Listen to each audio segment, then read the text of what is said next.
The film begins and we're introduced to a man named Chuck Noland. Chuck is an employee of the FedEx courier company who is extremely strict about his work and obsessed with ensuring that every package is delivered on time. Because of this, he travels to different countries where his company has branches, motivating employees and teaching them the value of time. Chuck is also in a long-term relationship with a woman named Kelly, and they both love each other deeply. They have been together for a long time and want to get married, but Chuck's busy lifestyle and constant traveling prevent them from taking that step. As Christmas approaches, Chuck receives an urgent assignment from FedEx that requires him to travel to Malaysia. He promises Kelly that he will return by New Year's Eve at any cost. Kelly asks Chuck, "What about Christmas?" But Chuck manages to convince her and gives her a Christmas gift before leaving. Kelly also gives Chuck a gift, a beautiful watch. Inside the watch is a small photo of her, so that Chuck can always remember her. Chuck arrives in Malaysia. Since it is a private FedEx plane, there are only 4 people on board, along with several courier packages. But while his plane is flying over the Pacific Ocean, it encounters a severe storm and crashes. The plane crashes into the Pacific Ocean, and only one person survives, Chuck himself. He manages to grab an inflatable raft and the storm carries him away. When Chuck finally regains consciousness, he finds himself on a deserted island. There is no one around, only coconut trees and mountains, but not a single sign of human life. Chuck shouts for help, but no one responds. Then, he gets an idea and carves help in big letters at the edge of the island, hoping a search party will spot it and rescue him. Night falls, and an exhausted Chuck decides to rest. When he wakes up in the morning, he sees that the help he wrote has been washed away by the ocean waves. So Chuck decides to write help again, this time using large, heavy logs, believing that this time it will surely be noticed. Soon, Chuck notices that some FedEx packages have washed ashore, but unfortunately none of them contain food. He also hears some strange noises on the island, which frighten him for a moment, but there is no one around. Suddenly, a coconut falls in front of him and he realizes that the noises he's been hearing was just coconuts dropping from the trees. Now, Chuck is thirsty and in desperate need of water. Since he cannot drink seawater, he is left with only one option: drink coconut water. So, he gathers several coconuts, but breaking them open is not an easy job without proper tools. He needs to break them open precisely, in a way so that the precious fluid inside doesn't get spilled on the sand. He struggles a lot in the beginning, but gradually he learns how to crack them and drink the water. With this, Chuck manages to solve his water problem using coconuts. By now, he has spent 4 days on the island, but he still has no shoes on his feet. When he tries to walk through the water in search of food, his feet get badly injured by sharp coral reefs underwater. His legs even start bleeding because of it. So he tears his pants and creates a makeshift cover to protect his feet. Then, he sees a massive rock, which is quite tall, and decides to climb it to analyze the entire island and get a rough idea of where he actually is. When Chuck finally climbs the rock and looks across the island, he notices something floating in the ocean. He begins to panic and runs toward it, but as he gets closer, he realizes it is the dead body of one of the pilots from his plane. Seeing the body breaks Chuck's heart, and he is deeply saddened. He decides to bury it, but before doing so, he takes the pilot's shoes and a torch, as these are the only useful items he can salvage. By now, Chuck has spent many days on the island, and he is slowly learning how to survive. He has figured out how to collect dewdrops from plant leaves into empty coconut shells. At the same time, he is trying to learn how to catch fish to satisfy his hunger, but night falls, and he still has no success. At this point, his only source of survival is coconut water and its soft skin, along with meager dewdrops. One night, he spots a ship in the distance and becomes extremely excited. Chuck starts shouting for help, but his voice cannot reach that far. He also tries to signal using his torch, but that fails as well. The next morning, Chuck decides that he will escape the island using the air raft he arrived in, as he now believes that no one is coming to rescue him. However, when he attempts to leave, the powerful waves push him back toward the island. During this struggle, Chuck injures his leg and returns to the beach. Meanwhile, it starts raining, so he takes shelter in a nearby cave. He uses his torch to see in the darkness and eventually falls asleep with it still on. When he wakes up, he realizes that he forgot to turn off the torch. and now it has run out of power, leaving him without any source of light. Chuck has not made any fire yet, so he begins going through the FedEx packages that have washed ashore. He opens them one by one, but finds only a few useful items. Among them, he finds a lady's dress with a net, a volleyball, and a pair of ice skates with sharp blades attached. Also, he keeps one package intact and doesn't open it. Later on, he uses the sharp skate blades like a knife to cut coconuts and sharpen objects for hunting. Using the net he acquired from the dress, he is able to catch a few small fishes, but upon eating them raw, he feels like puking from the bitter taste.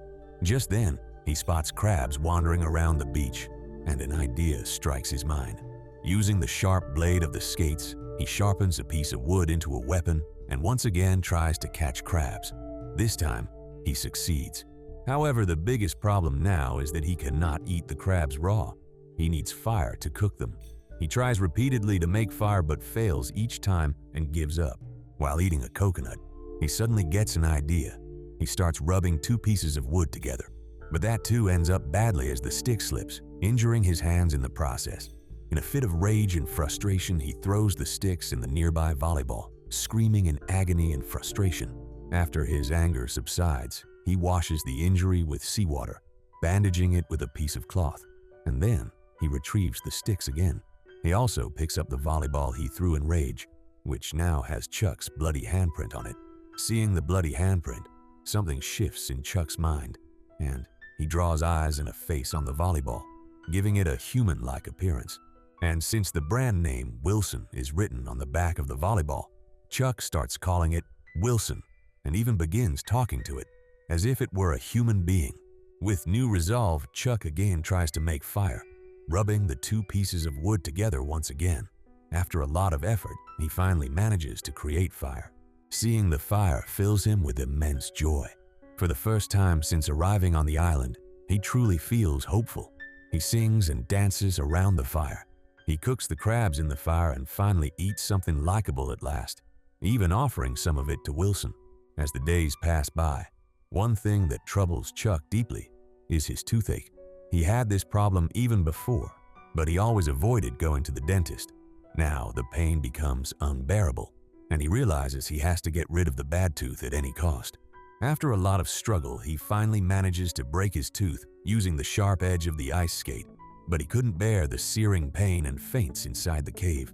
As time passes, Chuck completes 4 years on the island. Over these years, Chuck undergoes a complete transformation. Earlier, he was slightly chubby, but now he has become thin. His beard has grown thick and his hair is long and unkempt. Chuck has now fully learned how to survive. He skillfully throws a stick into the ocean to catch fish, showing how well he is adapted to his environment. His bond with Wilson has also deepened, and Chuck continues talking to him, sharing everything from his heart. One morning, Chuck hears a strange sound. When he goes to investigate, he discovers a large sheet of steel. An idea strikes him. This could very well be his way off this island. The biggest obstacle to leaving the island has always been the powerful ocean waves, which previously pushed him back every time he tried to escape. But with new resolve, he wants to try again. So he cuts down several coconut trees to build a raft. It is not easy. He struggles a lot to turn this idea into reality, but he is able to build a raft using the logs and other things. He plans to use the steel sheet as a mast to resist the wind and help push the raft forward. Chuck applies this method to his raft. He decides that the moment the wind direction changes, he will set sail and make his escape. We also see that he has still kept that one FedEx package he found when his plane crashed. The package looks worn out and old, but it is still intact. He places the package tightly in his raft and waits for the wind direction to change. A few days later, the moment finally arrives. The wind changes its direction and Chuck prepares to leave the island at last. But before leaving, he writes a heartfelt note on a stone for any future visitors to this island, leaving behind his legacy and memory engraved into the stone. Finally, he ties up Wilson to the raft and sets sail, having only a handful of coconuts to spare for his voyage. Chuck faces the powerful ocean waves and struggles intensely, repeatedly telling Wilson to hang on. Finally, he releases his makeshift steel mast just at the right time and manages to cross the powerful waves that had kept him from escaping. He feels an overwhelming sense of relief and happiness. However, the vast ocean still stretches endlessly ahead, and he has no idea when he will see land again. For 4 years, Chuck was stranded on that island, but now, as he escapes, he carries a renewed hope of returning home. Still, survival remains difficult. He relies on fish for food and collects water using coconut shells, gathering dew and rainwater. Days pass by, and Chuck faces the scorching sun during the day and violent storms at night. Clutching Wilson tightly to his chest, he somehow manages to stay afloat the raft. But then, something heartbreaking happens.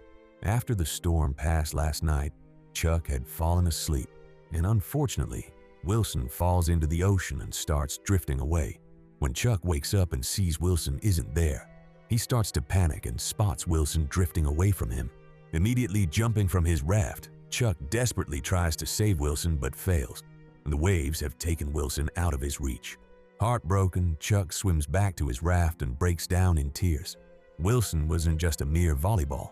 He was his only companion, his buddy, his confidant for 4 years, the only one who listened to him during those lonely years on that island.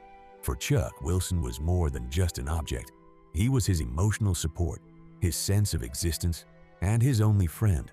Losing him completely shatters him, and he finally gives up all hope of living or seeing land again. His raft also has suffered major damages from the storms it has faced. Only a small part of it floats now. Chuck, completely broken and lost from losing Wilson, he immerses his makeshift paddles into the ocean and lets go. With nothing to row the raft ahead, Chuck quietly lies down on whatever little part of the raft that was intact, waiting to either die of starvation or drown in sleep. But, like everything that's happened with him so far, fate had other plans. One day, when he is exhausted and nearly lifeless, floating away with the raft, the emergency siren of a cargo ship wakes him up from his slumber. He shoots out his hand weakly in the air, as if seeing an angel from heaven. The sailors spot him and rescue him. After 4 long years, Chuck finally returns home. But now everything has changed. His friends and family believed he was dead. They even held his funeral. And now, suddenly, he is back after surviving hell. Chuck learns that his girlfriend Kelly, whom he loved deeply, is now married and has a daughter. Still, he goes to meet her. When Kelly sees Chuck after 4 years, she is overwhelmed with emotion and hugs him tightly. But now she has a family, and she cannot go back to Chuck.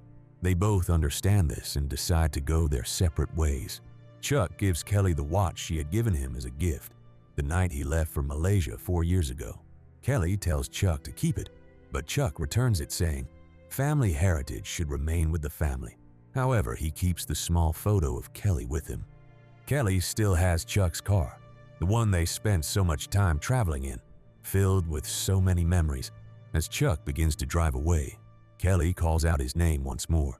He immediately stops the car and she runs to him and kisses him again. Kelly explains how everyone convinced her that Chuck would never return, but despite everything, she still loves him and tells him he is still her first love. For a brief moment as they sit together in the car, it feels like they might run away together.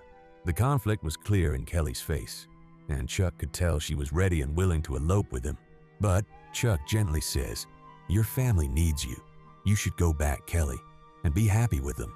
And just like that, they are separated by fate once again. Now, we see Chuck sitting with his friend, sharing his experience. He says, I might have died on that island. It's not like I didn't try. I even tried to end my life with a rope, but Kelly kept coming to my mind, and her love kept me alive. But now that I have returned, I have lost her forever. After that, Chuck finally delivers the package that he had preserved during his time on the island, believing that it gave him a reason to survive. However, the homeowner wasn't there. So he leaves a small note for the owner to find, along with the package that read, this package saved my life. Thank you. After that, he stands in the middle of a deserted road, unsure of where to go next. Just then, a pretty woman arrives in a pickup truck. She tells him he looks lost, to which he replies, he is.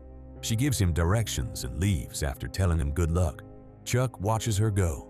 However, what catches Chuck's eye was a sigil on the back of her pickup truck, the same sigil that was on that package he had kept safe for 4 years. meaning that the pretty woman was the owner of that package. For the first time in years, Chuck felt free, but also completely alone. In the end, it is implied that Chuck goes after the woman. Maybe he's finally ready to move on from Kelly and put himself out there once again. He could start over with that woman.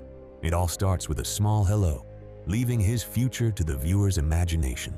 This story teaches us that life never stops moving and that time heals everything. Thank you so much for watching through the end. I wish you all a good day.